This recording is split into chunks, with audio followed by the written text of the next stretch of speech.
Hi everyone, कैसे हैं आप लोग। तो मैं सोच रहा था कि अब मैं हर दिन है ना कुछ टर्मिनोलॉजी में स्टॉक मार्केट से रिलेटेड उठाऊंगा, ठीक है, और उसको डिस्कस करूंगा। हर शाम में एक वीडियो आएगा मेरा, ठीक है, जिसमें हम लोग ये चीज़ डिस्कस करेंगे, क्योंकि ये चीज़ है ना कोई डिस्कस नहीं कर रहा है, ठीक है। तो थोड़ा तो यूनिक करना पड़ेगा ना अपने भाई लोगों के लिए, ठीक है। तो ये आप लोग एक ध्यान रखिएगा, ठीक है। और उसके बाद है ना हम लोग बैंक निफ्टी, निफ्टी और फिन निफ्टी की एनालिसिस करेंगे। मैं फिन निफ्टी का एनालिसिस सिर्फ सोमवार को करूंगा, ठीक है। उसके अलावा मैं फिर निफ्टी का एनालिसिस नहीं करूंगा। फिर निफ्टी का एनालिसिस मैं सोमवार को क्यों करूंगा, क्योंकि ट्यूसडे को है ना उसका एक्सपायरी होता है, ठीक है। तो आज सोमवार है, तो हम लोग आज इसका मतलब इसका भी हम लोग वो करेंगे, क्या कहते हैं, एनालिसिस करेंगे, ठीक है। तो मैं यहाँ पे फिर निफ्टी का चार्ट लगा लेता हूँ, ठीक है ना। हम लोग ये सब करेंगे। सी एन एक्स फाइनेंस, अगर आप सी एन एक्स फाइनेंस लिखेंगे ट्रेडिंग व्यू में तो आपको ये फिर निफ्टी मिल जाएगा। बहुत लोगों को मिल नहीं रहा होता है, ठीक है। चलिए, तो पहले हम लोग है ना वो टर्मिनोलॉजी समझ लेते हैं 2 मिनट में, ठीक है। ज्यादा टाइम नहीं लगेगा। स्ट्रेट अवे हम लोग सीधा सीधा मुद्दे पे बात करेंगे, है ना, कोई घुमा फिरा के नहीं, ठीक है।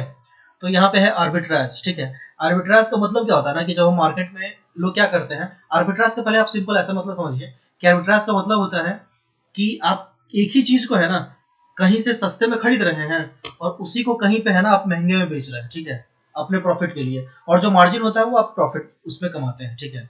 कहने का मतलब है कि आर्बिट्राज को अगर हम ऐसे समझना चाहें तो आप क्या किए कि एक स्टॉक को है ना आपने खरीदा, ठीक है, स्पॉट को, ठीक है, और आपने उसके फ्यूचर को बेच दिया, या फ्यूचर को खरीदा स्पॉट को बेच दिया, ठीक है। तो जो बीच का डिफरेंस होगा ना वो आपका प्रॉफिट हो जाएगा, ठीक है। तो ये भी एक तरह का स्ट्रेटजी है, बहुत लोग करते हैं। जो एच एन आई लोग होते हैं ना वो लोग इसको मतलब यूज करते हैं, क्योंकि इसमें रिस्क बहुत कम होता है, ठीक है ना, और रिवार्ड भी इसमें कम होता है, लेकिन ये सेफ होता है, इसमें सेफ्टी सबसे ज्यादा होता है, ठीक है। तो ये हो गया अपना आर्बिट्राज। आर्बिट्राज किसको कहते हैं वो आप लोग समझ गए। आस्क, आस्क का मतलब क्या होता है ना कि जो सेलर होता है ना और जो बायर होता है, ठीक है। तो बायर बोलता है कि भाई मुझे ये चीज है ना, ये स्टॉक या ये स्क्रिप्ट या ये इंस्ट्रूमेंट मुझे 10 रुपए पे चाहिए, ठीक है। तो उसको हम लोग बोलते हैं आस्क, यानी कि बोली जो आप लगा रहे हैं वो होता है आस्क, ठीक है। अब यहाँ पे एक है बिड। बिड का मतलब क्या है ना कि जो सेलर लोगों ने बोली लगा के रखा है, ठीक है। जैसे आपने बोला कि मुझे 10 रुपए पे चाहिए, सेलर बोल रहा है कि मैं 12 रुपए पे बेचूंगा, ठीक है ना। तो ये आस्क का मतलब हो गया कि जो बायर खरीदना चाह रहा है वो जो बोली लगा रहा है। बिड का मतलब हो गया जो सेलर बेचना चाह रहा है वो जो दाम बता रहा है, ठीक है, वो जो प्राइस बता रहा है, वो जो प्राइस कोट कर रहा है, ठीक है। तो उसको हम लोग बिड बोलते हैं। तो आस्क बिड आप समझ गए। एसेट एलोकेशन क्या होता है। एसेट एलोकेशन है ना जनरली म्यूचुअल फंड में यूज होता है, ठीक है। और इसको है ना एसेट एलोकेशन को है ना हम लोग ट्रेडिंग में तो यूज नहीं करते हैं, लेकिन पोर्टफोलियो वगैरह बनाने में हम लोग यूज करते हैं, ठीक है। तो इसमें हम लोग क्या करते हैं कि एसेट को है ना हम लोग एलोकेट करते हैं। अब एसेट में आप ऐसा समझ सकते हैं कि जैसे कोई स्टॉक मार्केट में है ना किसी स्टॉक में कोई पैसा डाल रहा है, ठीक है। तो वो स्टॉक मार्केट में पैसा डाल दिया, कुछ अपने जो अमाउंट है उसका उसका कुछ परसेंटेज वो क्या किया, स्टॉक मार्केट वाला डाल दिया। कुछ परसेंटेज का क्या किया कि एफडी खरीद लिया, एफडी ले लिया, ठीक है। कुछ परसेंटेज क्या किया, गोल्ड खरीद लिया, कहीं ईटीएफ में लगा दिया, ठीक है। और इसी को बोलते हैं हम लोग एसेट एलोकेशन, है ना। वो अपने रिस्क के हिसाब से है ना अपने एसेट को है ना वो क्लासिफाई करेगा और वो वहां पे वो डिस्ट्रीब्यूट करके वहां वहां पर पैसा लगाएगा, ठीक है। That is called asset allocation. Asset class क्या हो गया वो मैंने आपको बताया ना, bond, mutual fund, stock market, stocks, ठीक है, एफडीज, है ना। तो वो सब हो गया एसेट क्लासेस। एवरेजिंग क्या होता है, एवरेजिंग होता है सिंपल एवरेज करना, है ना। आपने किसी चीज को 10 रुपए पे लिया है, ठीक है। मान लो कि आपको लगता है कि ये बहुत अच्छा स्टॉक है, ठीक है। अगर वो कभी 8 रुपए आएगा या 7 रुपए आएगा तो मैं फिर से बाई करूंगा, ठीक है ना। तो अगर आप 10 रुपए पे पहले लिए थे, फिर अभी आपने 7 रुपए पे ले लिया, ठीक है। तो आप क्या कर रहे हैं कि उस स्टॉक को है ना आप एवरेज कर रहे हैं, ठीक है। इससे क्या होगा कि जैसे 10 स्टॉक पहले आपने लिया था 10 रुपए पे, ठीक है। फिर 7 रुपए जब उसका प्राइस आया तो आपने 10 स्टॉक और खरीद लिया, ठीक है ना।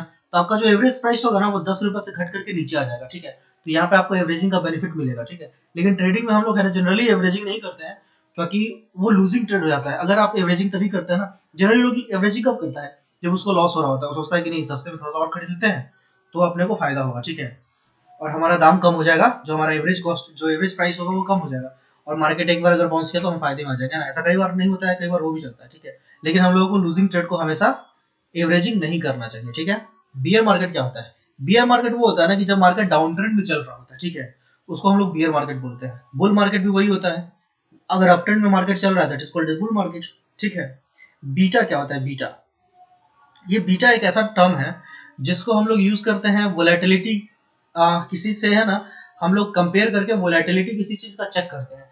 कहने का मतलब कि अगर जैसे हमारा जो निफ्टी है वो एक इंडेक्स है, ठीक है, और निफ्टी के अंदर बहुत सारे स्टॉक्स हैं, है ना, तो निफ्टी है ना ऊपर या नीचे कर रहा है, ठीक है, तो उसका एक अपना रेट ऑफ चेंज होगा उसका, कि वो किसी रेट से है ना वो चेंज हो रहा होगा, ठीक है, और उसी के रेस्पेक्ट में है ना कोई स्टॉक होगा जो चेंज हो रहा होगा, ठीक है।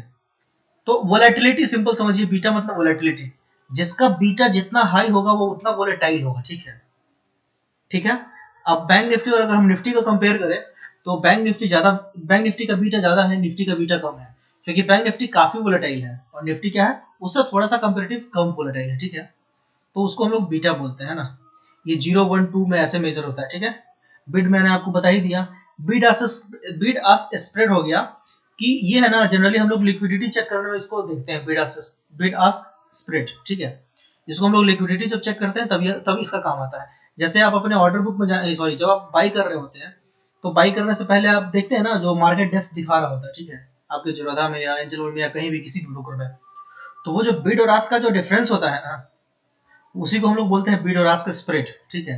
इससे हमको पता चला, अगर मान लीजिए कि बिड है 10 रुपये, ठीक है, और आस्क है आपका 6 रुपया, ठीक है, तो बहुत ज्यादा डिफरेंस हो गया तो वहाँ पे लिक्विडिटी का कमी है, तो हम लोग वैसे स्टॉक में ट्रेड नहीं करते हैं, ठीक है। ये सब छोटा मोटा बात हो गया।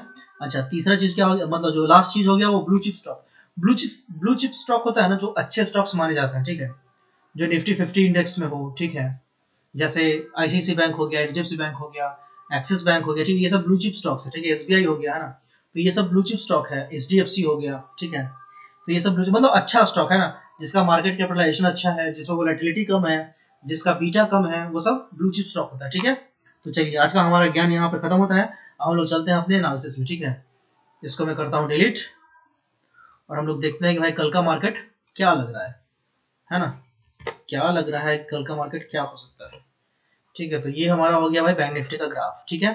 अच्छा, अब बैंक निफ्टी ग्राफ में आप लोग एक चीज नोटिस करेंगे कि बैंक निफ्टी आज कहाँ पे क्लोज हुआ है, 41,374 के आसपास क्लोज हुआ है, ठीक है। और ये पिछले डे का जो क्लोजिंग था वो ये उससे नीचे क्लोज किया है, ठीक है, ऑलमोस्ट 125 पॉइंट ये यहाँ पे आप लोग देखेंगे, ठीक है। तो थोड़ा सा यहाँ पे सेंटिमेंट मुझे नेगेटिव लग रहा है, ठीक है। अगर आप बैंकिंग स्टॉक्स वगैरह को भी देखेंगे ना तो उनका भी है ना सेंटिमेंट नेगेटिव है, ठीक है। तो मेरे समझ से कल मार्केट में मतलब नेगेटिव सेंटिमेंट रहेगा, ठीक है, मेरे समझ से, ठीक है ना। कोई भाई रिकमेंडेशन वगैरह नहीं है, ठीक है। मैं यहाँ पे अपना लेवल मार्क कर लेता हूँ, ठीक है ना, कि मुझे कब ट्रेड करना है और कब ट्रेड नहीं करना है, ठीक है, और कहाँ तक ट्रेड करना है, ठीक है, कहाँ तक ट्रेड करना है, ठीक है।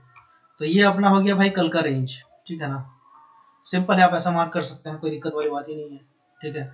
अगर मैं इसको और प्रिसाइजली कर लूँ तो एक लाइन में यहाँ पे भी ड्रॉ कर देता हूँ, ठीक है।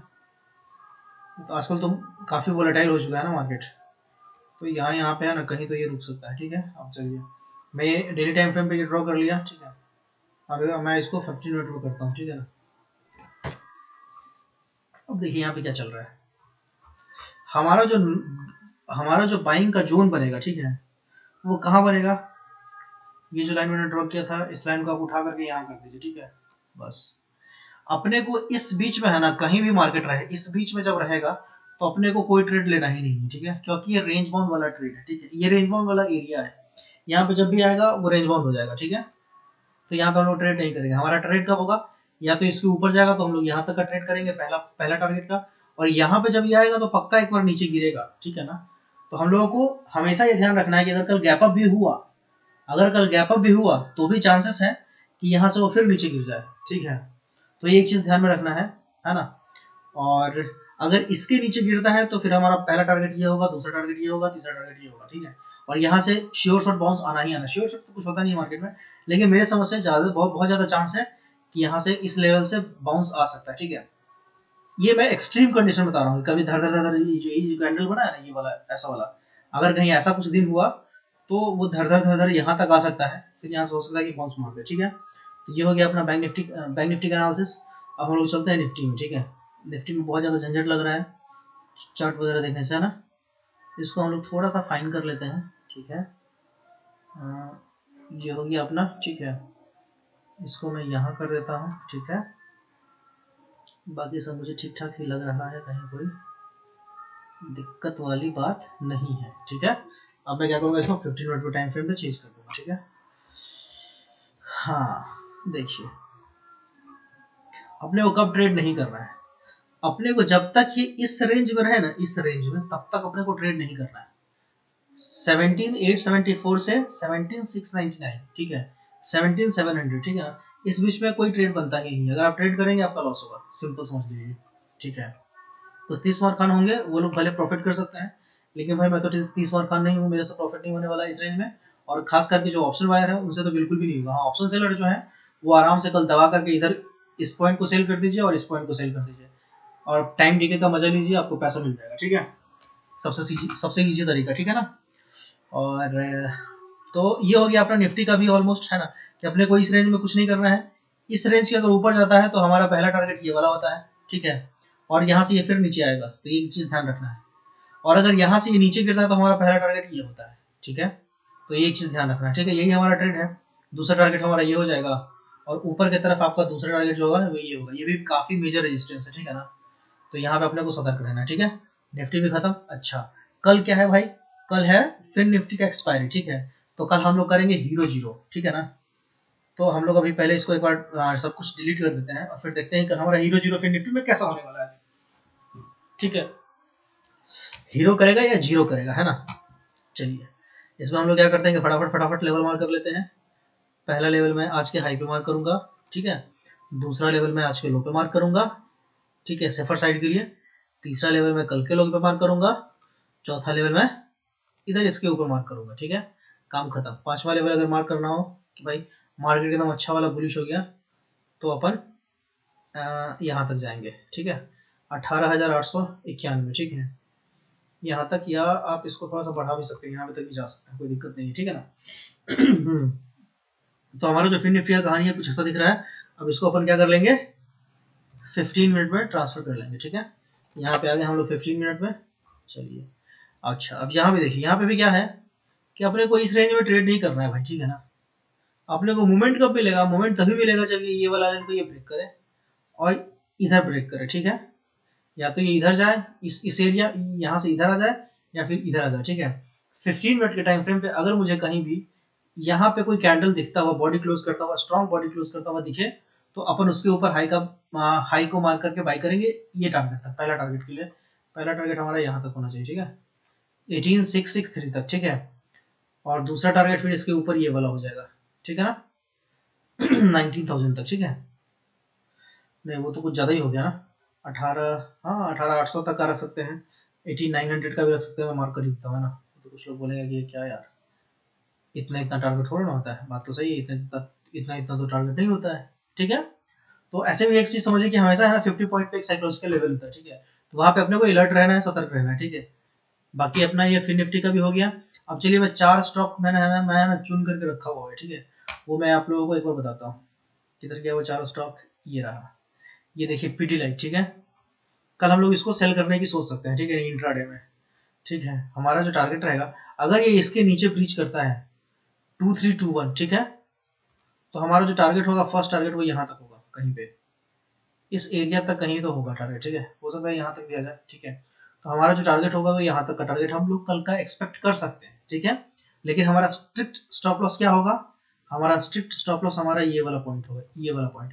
अगर आप यहाँ पे एंट्री ले रहे हो तो आपका स्टॉप लॉस यहाँ होना चाहिए, या आप इसके जो रिस्की ट्रेडर होंगे वो इसके लो पे भी अपना स्टॉप लॉस लगा सकते हैं। ठीक है ना, ये हिट मेरे ख्याल से नहीं होगा। ठीक है ना, तो ये चीज ध्यान रखिए आप लोग कि कल मेरे को ऐसा लग रहा है कि कल पीटीलाइट में थोड़ा सा मूवमेंट आ सकता है। ठीक है, तो यहाँ पे पैसा बन सकता है। ये हो गया पीटीलाइट।